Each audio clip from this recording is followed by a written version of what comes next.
യെശയ്യാ പ്രവചനം 54-14 വായിച്ചു.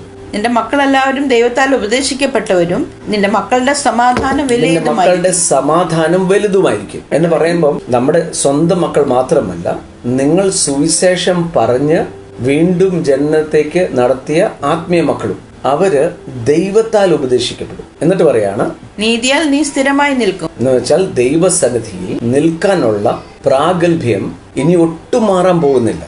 നീ പീഡനത്തോട് അകന്നിരിക്കും. നിനക്ക് ഭയപ്പെടാനില്ലല്ലോ. ഭീഷണിയോട് നീ അകന്നിരിക്കും. അത് നിന്നോട് അടുത്ത് വരികയില്ല. അടുത്ത് പോലും വരത്തില്ല.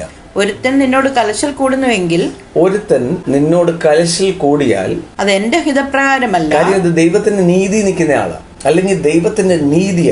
ഒരുവൻ നിന്നോട് കലശൽ കൂടിയാൽ അവൻ നിന്റെ നിമിത്തം അതെന്ന് വെച്ചാൽ ദൈവം പോലും ഇടപെടണ്ട, നീ നിമിത്തം തന്നെ വീഴും. കാരണം ദൈവത്തിന്റെ നീതി എന്ന് പറഞ്ഞാൽ ദൈവം തന്നെയാണ്. God has clothed you or you have become the righteousness of God.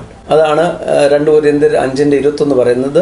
യേശു പാപമായി തീർന്നു, നാം ദൈവത്തിന്റെ നീതിയാകുവാൻ. അപ്പൊ ദൈവത്തിന്റെ നീതി എന്ന് പറഞ്ഞാൽ യേശുവാണ്. അപ്പൊ യേശുവിന് ദൈവം കൊടുത്ത അതേ സ്ഥാനം, അതേ പ്രാഗൽഭ്യം ഇന്ന് നിങ്ങൾക്കും എനിക്കും തന്നിരിക്കുന്നത് കൊണ്ട് ദൈവം പറയാ, നിന്റെ എതിരെ നിൽക്കുന്ന ആരും, അത് എനിക്ക് ഹിതമല്ല നിന്റെ എതിരെ ആരെങ്കിലും നിൽക്കുകയാണെങ്കിൽ അവർ നീ നിമിത്തം തന്നെ വീഴും. എന്ന് പറഞ്ഞാൽ ഞാൻ ഇതിനകത്ത് ഇടപെടേണ്ട ആവശ്യം പോലുമില്ല. Because I have declared you as my son. അതാണ് ഏറ്റവും വലിയൊരു അനുഗ്രഹം.